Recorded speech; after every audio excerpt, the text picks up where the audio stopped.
আসসালামু আলাইকুম। আশা করি বন্ধুরা আপনারা ভালো আছেন, সুস্থ আছেন এবং নিরাপদে আছেন।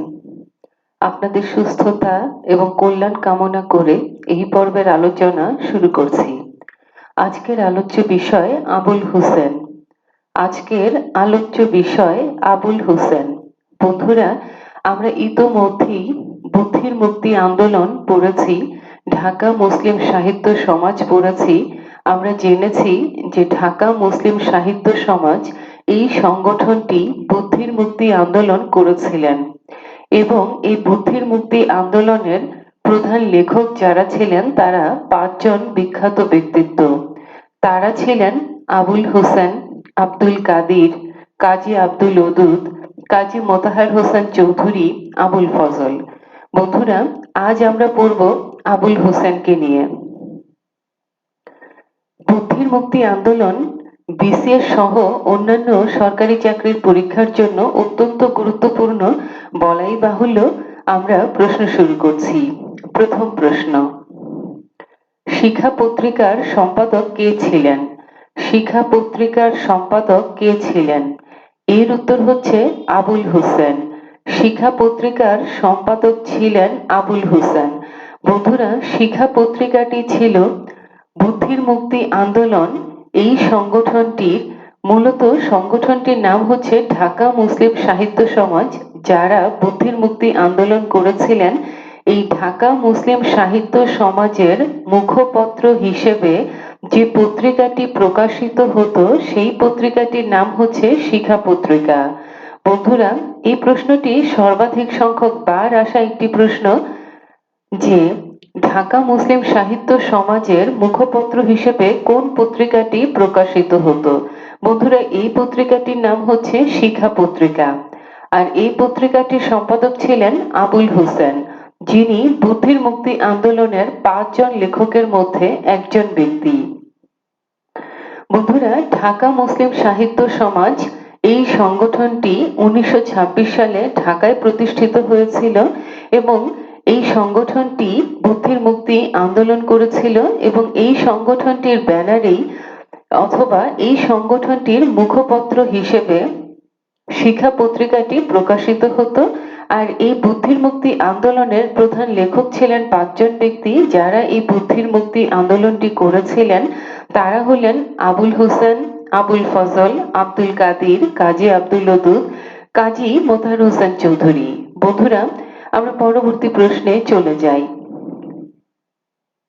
শিখা পত্রিকা বার্ষিক 1972 পত্রিকার সম্পাদক কে? বন্ধুরা, আমরা জানি যে শিখা পত্রিকাটি ঢাকা থেকে প্রকাশিত হতো এবং এই পত্রিকাটি 1927 সাল থেকে প্রকাশিত হতো এবং বুদ্ধির মুক্তি আন্দোলন যারা করেছিলেন ঢাকা মুসলিম সাহিত্য সমাজ এই সংগঠনটি বুদ্ধির মুক্তি আন্দোলন করেছিলেন এবং এই সংগঠনটির মুখপত্র হিসেবে শিখা পত্রিকা প্রকাশিত হতো এবং এই পত্রিকাটি প্রকাশিত হতো 1927 সাল থেকে। ঢাকা মুসলিম সাহিত্য সমাজ এই সংগঠনটি প্রতিষ্ঠিত হয়েছিল 1926 সালে আর পত্রিকাটি এই সংগঠনটির মুখপত্র হিসেবে শিখা পত্রিকাটি প্রকাশিত হতো 1927 সাল থেকে। এখানে যে প্রশ্নটি আমরা পড়লাম যে শিখা পত্রিকা বার্ষিক 1972 এর সম্পাদক কে ছিলেন? বন্ধুরা, 1927 সাল সে অনেক আগের কথা।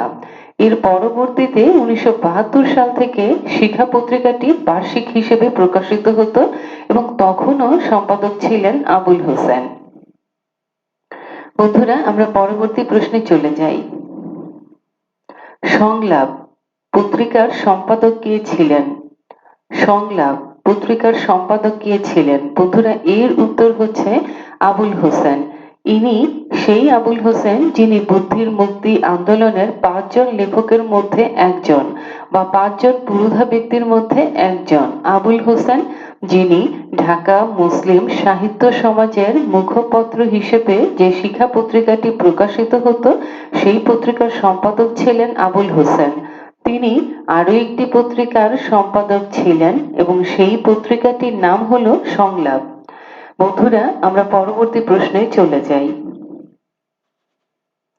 ঢাকা থেকে প্রকাশিত বাংলা সাহিত্য পত্রিকা কোনটি? ঢাকা থেকে প্রকাশিত বাংলা সাহিত্য পত্রিকা কোনটি? বন্ধুরা, প্রশ্নপত্রে যে 4টি অপশন ছিল তার মধ্যে 3টি অপশন ছিল যেই 3টি পত্রিকা ঢাকা থেকে প্রকাশিত নয়, শুধু একটি অপশন ছিল যে পত্রিকাটি ঢাকা থেকে প্রকাশিত। বন্ধুরা, এর উত্তর ছিল শিখা। বন্ধুরা, ঢাকা থেকে প্রকাশিত সাহিত্য পত্রিকার মধ্যে শিখা আছে, ক্রান্তি আছে, প্রগতি আছে, লোকায়ত আছে। এই 4টি পত্রিকার মধ্যে যে কোনো একটি পরীক্ষার প্রশ্নপত্রে থাকতে পারে। শিখা পত্রিকাটি ঢাকা মুসলিম সাহিত্য সমাজের মুখপত্র হিসেবে প্রকাশিত পত্রিকা। এছাড়া আরো কয়েকটি পত্রিকা আছে, ক্রান্তি, লোকায়ত, প্রগতি। এই পত্রিকাগুলো সাহিত্য পত্রিকা এবং এই পত্রিকাগুলো ঢাকা থেকে প্রকাশিত পত্রিকা। যদি প্রশ্ন এইভাবে থাকে যে ঢাকা থেকে প্রকাশিত বাংলা সাহিত্য পত্রিকা কোনটি, তাহলে এই 4টি পত্রিকাই ঢাকা থেকে প্রকাশিত বাংলা সাহিত্য পত্রিকা। কাজে এই 4টি পত্রিকার যে কোনো একটি নাম যদি আপনারা প্রশ্নপত্রে প্রশ্নের অপশনে পেয়ে থাকেন তাহলে নির্দ্বিধায়, নিঃসংকোচে, নির্ভয়ে উত্তর করবেন, কারণ এই 4টি পত্রিকাই ঢাকা থেকে প্রকাশিত বাংলা সাহিত্য পত্রিকা। বন্ধুরা, আমরা পরবর্তী প্রশ্নে চলে যাই। এই প্রশ্নটি আবুল হোসেন এর সঙ্গে সম্পর্কিত প্রশ্ন নয়। এই প্রশ্নটি আমরা আগেও পড়েছি, আমরা যখন মুহাম্মদ আব্দুল হাইকে পড়েছি।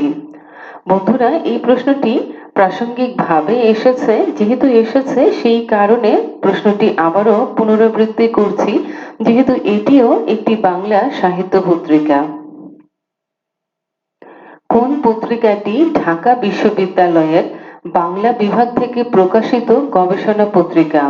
কোন পত্রিকাটি ঢাকা বিশ্ববিদ্যালয়ের বাংলা বিভাগ থেকে প্রকাশিত গবেষণা পত্রিকা? অর্থাৎ কোন পত্রিকাটি ঢাকা বিশ্ববিদ্যালয়ের বাংলা বিভাগ থেকে প্রকাশিত গবেষণা পত্রিকা? বন্ধুরা, এর উত্তর হচ্ছে সাহিত্য পত্রিকা, অর্থাৎ পত্রিকার নামটি হচ্ছে সাহিত্য পত্রিকা। এই পত্রিকাটি ঢাকা বিশ্ববিদ্যালয়ের বাংলা বিভাগ থেকে প্রকাশিত একটি পত্রিকা। এটি একটি সাহিত্য পত্রিকা এবং এই পত্রিকাটি একটি গবেষণা পত্রিকা। এটি একটি সাহিত্য পত্রিকা। বন্ধুরা, মনে রাখতে হবে এটি কিন্তু একটা সাহিত্য পত্রিকা, এর নামও সাহিত্য পত্রিকা। বন্ধুরা, এই পত্রিকাটির একটি বিশেষত্ব আছে। এই পত্রিকাটির প্রতিষ্ঠাতা সম্পাদক ছিলেন আমাদের অত্যন্ত প্রিয় সাহিত্যিক মুহাম্মদ আব্দুল হাই, যিনি ধ্বনিতত্ত্ববিদ, ধ্বনি বিজ্ঞানী। আমরা আব্দুল হাইয়ের অংশ, মুহাম্মদ আব্দুল হাইয়ের অংশ পড়ে এসেছি, তার অংশের প্রশ্নগুলো আমরা পড়েছি। সেখানে এই প্রশ্নটি ছিল, তিনি অত্যন্ত বিখ্যাত ব্যক্তিত্ব, নিশ্চয় বন্ধুরা আপনাদের মনে আছে তাকে। তিনি এই সাহিত্য পত্রিকাটির প্রতিষ্ঠাতা সম্পাদক ছিলেন। সাহিত্য পত্রিকা নামটি সাহিত্য পত্রিকা। এটি ঢাকা বিশ্ববিদ্যালয় থেকে প্রকাশিত, বাংলা বিভাগ থেকে প্রকাশিত। এটি একটি সাহিত্য পত্রিকা, এটি একটি গবেষণা পত্রিকা এবং এই পত্রিকার নামটি সাহিত্য পত্রিকা। আর ঢাকা থেকে প্রকাশিত সাহিত্য পত্রিকাগুলোর নাম আমরা জেনেছি বন্ধুরা। আরো একবার আপনাদের জ্ঞাতার্থে পুনরাবৃত্তি করছি। শিখা, এটি একটি সাহিত্য পত্রিকা, এটি ঢাকা মুসলিম সাহিত্য সমাজ এই সংগঠনের মুখপত্র হিসেবে প্রকাশিত পত্রিকা। পত্রিকাটি প্রকাশিত হয় 1927 সালে। বন্ধুরা, আরো কয়েকটি পত্রিকা আছে, পত্রিকাগুলো হচ্ছে ক্রান্তি, লোকায়ত, প্রগতি। এই সবকটি পত্রিকাই সাহিত্য পত্রিকা। সাহিত্য পত্রিকা, এটিও একটি সাহিত্য পত্রিকা। পরবর্তী প্রশ্নে চলে যাই বন্ধুরা। কোনটি মুসলিম সাহিত্য সমাজের মুখপত্র? কোনটি মুসলিম সাহিত্য সমাজের মুখপত্র? বন্ধুরা, এর উত্তর হচ্ছে শিখা পত্রিকা।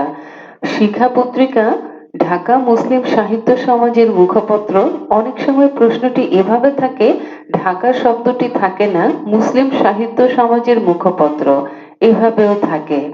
এতে করে বন্ধুরা কোনো রকমের দুশ্চিন্তা বা দুর্ভাবনার কারণ নেই, অনেক সময় থাকে না, কিন্তু বুঝে নিতে হবে একটি ঢাকা মুসলিম সাহিত্য সমাজ, ঢাকা বাদ দিলে মুসলিম সাহিত্য সমাজ, এই নামটি কিন্তু একটি নাম।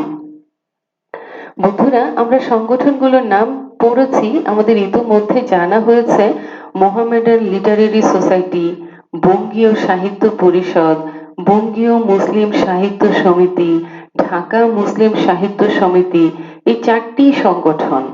আরো কিছু সংগঠন আছে, তবে এই সংগঠনগুলোর সঙ্গে সম্পর্কিত নয়। তো বন্ধুরা, যদি ঢাকা শব্দটি না থাকে তাতে দুর্ভাবনার কোনো কারণ নেই, কারণ এতে বিভ্রান্ত হতে হবে না। কারণ আপনারা তো জানেন, ঢাকা মুসলিম সাহিত্য সমাজ, ঢাকা বাদ দিলে মুসলিম সাহিত্য সমাজ প্রশ্নে অনেক সময় ঢাকা শব্দটি থাকে না। বন্ধুরা, আমরা পরবর্তী অংশে চলে যাই। ঢাকায় বুদ্ধির মুক্তি আন্দোলনের মুখপত্র রূপে কোন পত্রিকাটি প্রকাশিত হতো? ঢাকায় বুদ্ধির মুক্তি আন্দোলন রূপে বা বুদ্ধির মুক্তি আন্দোলনের মুখপত্র রূপে কোন পত্রিকাটি প্রকাশিত হতো? বন্ধুরা, শিখা পত্রিকা নিয়ে এত বেশি প্রশ্ন এসেছে যে বলাই বাহুল্য। এখন এই অংশটির নাম আবুল হোসেন না রেখে শিখা পত্রিকাও বোধহয় রাখা যেত। তো বন্ধুরা, আবুল হোসেন এবং শিখা পত্রিকা, তিনি এই পত্রিকার সম্পাদক ছিলেন। আর বন্ধুরা, এই পত্রিকার প্রকাশক কে ছিলেন নিশ্চয়ই মনে আছে, ইতোমধ্যে আমরা তার নামটি জেনেছি, আমরা তার নামটি পড়েছি। তো বন্ধুরা, ঢাকায় বুদ্ধির মুক্তি আন্দোলনের মুখপত্র রূপে কোন পত্রিকাটি প্রকাশিত হতো? বন্ধুরা, এই পত্রিকাটির নাম হচ্ছে শিখা পত্রিকা, যার সম্পাদক ছিলেন আবুল হোসেন।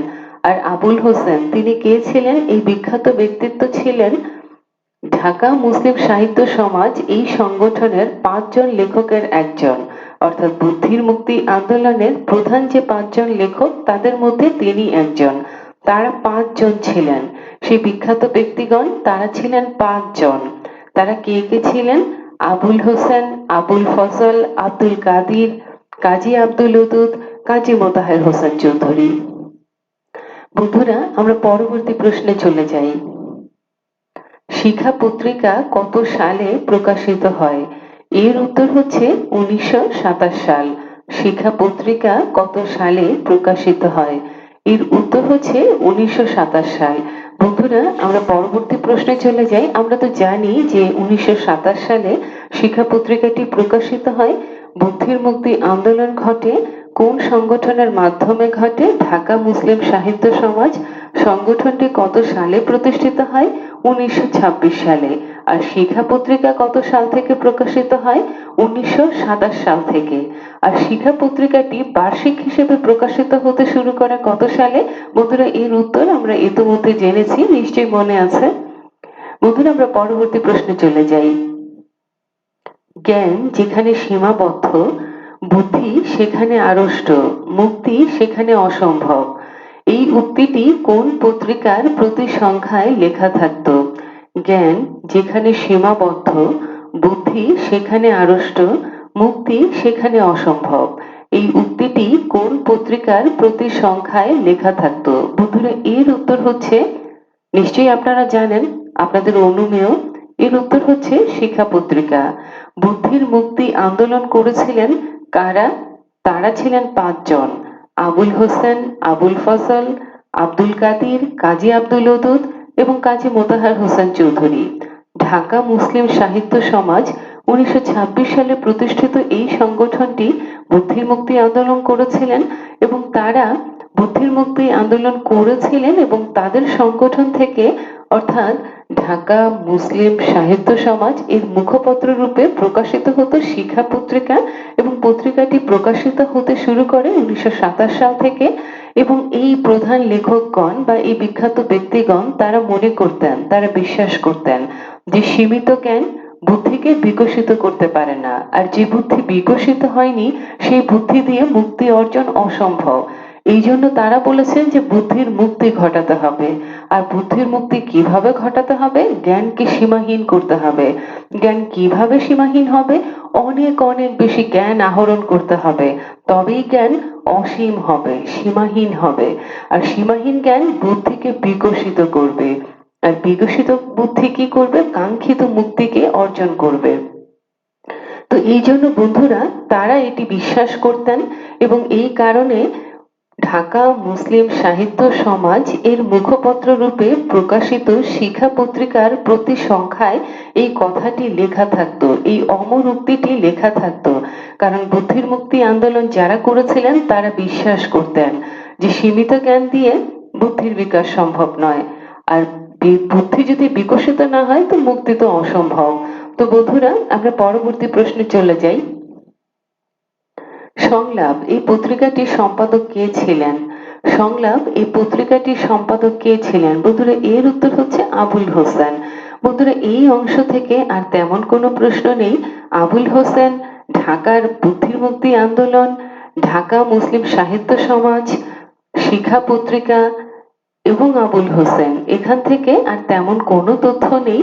ইনশাল্লাহ এই তথ্যগুলো জানা আপনাদের পরীক্ষার জন্য ইনশাল্লাহ যথেষ্ট হবে। তো বন্ধুরা, আরো একবার স্মরণ করে নিই, বুদ্ধির মুক্তি আন্দোলন কারা করেছিলেন? ঢাকা মুসলিম সাহিত্য সমাজ। ঢাকা মুসলিম সাহিত্য সমাজ কত সালে প্রতিষ্ঠিত হয়? 1926 সালে। ঢাকা মুসলিম সাহিত্য সমাজের মুখপত্র রূপে কোন পত্রিকাটি প্রকাশিত হয়? শিখা পত্রিকা। কত সাল থেকে প্রকাশিত হয়? 1927 সাল থেকে। এই পত্রিকার প্রতিসংখ্যায় কি লেখা থাকতো? জ্ঞান যেখানে সীমাবদ্ধ, বুদ্ধি সেখানে আড়ষ্ট, মুক্তি সেখানে অসম্ভব। বুদ্ধির মুক্তি আন্দোলন কারা করেছিলেন? 5 জন বিখ্যাত ব্যক্তি। তারা কে? তারা হচ্ছেন কাজী আব্দুল ওদুদ, আব্দুল কাদের, আবুল হোসেন, আবুল ফজল, কাজী মোতাহার হোসেন চৌধুরী। প্রত্যেকেই নিজ গুণে ভাস্বর, অনন্য সাধারণ ব্যক্তিত্ব। শিখা পত্রিকা এই পত্রিকাটির সম্পাদক কে ছিলেন? আবুল হোসেন। শিখা পত্রিকা এই পত্রিকাটির প্রকাশক কে ছিলেন? আব্দুল কাদের। নিশ্চয়ই মনে আছে, ইতোমধ্যে এই তথ্যগুলো আমরা কিন্তু জেনেছি বন্ধুরা। বন্ধুরা, আব্দুল কাদের তিনি কিন্তু বাংলা সাহিত্য সমাজে কবি হিসেবে পরিচিত, কবি হিসেবে সুপরিচিত। বন্ধুরা, তার কিন্তু বিশেষ কিছু পরিচয় আছে। যদিও আমরা আব্দুল কাদের পড়বো, ইনশাআল্লাহ পড়বো, তবুও যেহেতু সুযোগ ঘটে গেল তার সম্বন্ধে কিছু তথ্য আমরা জেনে নেই।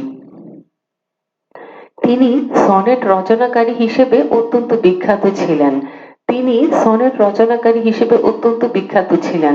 বন্ধুরা, একটি প্রশ্ন প্রাসঙ্গিক ক্রমে এসেছে, মনে হলো যে প্রশ্নটি আপনাদের সঙ্গে আরো একবার আলোচনা করি। বন্ধুরা, মনে আছে কি বাঙালি মুসলিম কবিদের মধ্যে সর্বপ্রথম সনেট কে লিখেছিলেন? আমরা কিন্তু পড়েছি। বন্ধুরা, একবার স্মরণ করবার চেষ্টা করুন যে বাঙালি মুসলিম কবিদের মধ্যে সর্বপ্রথম সনেট কে লিখেছিলেন। এই প্রশ্নটি আমরা পড়েছি, আমরা জেনেছি। আরেকবার স্মরণ করবার চেষ্টা করুন, যদি মনে না থাকে স্মরণ করবার সুযোগ তো রয়েছে। আর বাংলা ভাষায় সনেটের প্রবর্তন কে করেন? এর উত্তর আপনাদের এত বেশি জানা যে আমার নতুন করে বলবার আসলে আর কোনো প্রয়োজনই নেই, আপনারা তো সবই জানেন। বাংলা ভাষায় সনেটের প্রবর্তন কে করেছিলেন? বাংলা ভাষার প্রথম সনেট কোনটি? বাংলা ভাষার প্রথম সনেট গ্রন্থ কোনটি? এই সবই আপনাদের জানা। আর বিশ্ব সাহিত্যে সনেটের প্রবর্তন কে করেছিলেন? এর উত্তর তো আপনাদের আরো জানা, কাজে আমি আর বললাম না, যেহেতু আপনারা জানেন। তো বন্ধুরা, আমরা আবারও আলোচনায় ফিরে আসি। আব্দুল কাদের তিনি সনেট রচনার জন্য বিখ্যাত ছিলেন, তিনি সাহিত্য সমাজে কবি হিসেবে বিখ্যাত ছিলেন। তার আরেকটি বিশেষ পরিচয় আছে বন্ধুরা, তিনি ছন্দ নিয়ে সমীক্ষা করতেন, গবেষণা করতেন। তিনি একজন ছন্দ বিশারদ ছিলেন। বন্ধুরা, ছন্দ বিশারদ, বিশারদ এই শব্দটি আমাদের পরিচিত। আমরা একজন বিখ্যাত সাহিত্যিক সম্বন্ধে এই শব্দটি কিন্তু জেনেছি তার নামের সঙ্গে যুক্ত অবস্থায়, সাহিত্য বিশারদ। মনে আছে নিশ্চয়ই বন্ধুরা? তিনি কে? সাহিত্য বিশারদ বাংলা সাহিত্যে একজন ব্যক্তিই আছেন, আর আপনাদের তো তার নাম নিশ্চয়ই মনে আছে।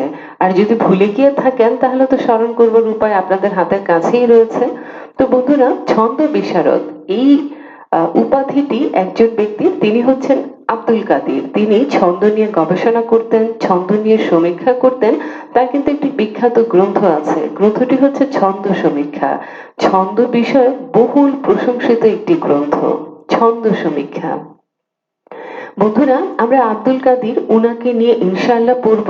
তিনি বুদ্ধির মুক্তি আন্দোলনের প্রধান লেখকদের মধ্যে একজন। আমরা জানি সংখ্যায় তারা ছিলেন 5 জন, আব্দুল কাদের, আবুল হোসেন, আবুল ফজল, কাজী মোতাহার হোসেন চৌধুরী এবং কাজী আব্দুল ওদুদ।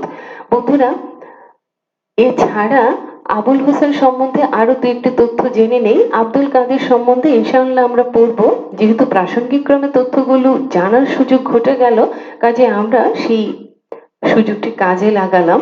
আমরা পড়ছি আবুল হোসেন, যিনি শিক্ষা পত্রিকার সম্পাদক, তার আরেকটি পত্রিকা আছে যে পত্রিকাটি তিনি সম্পাদনা করতেন, সেটি হচ্ছে সংলাপ।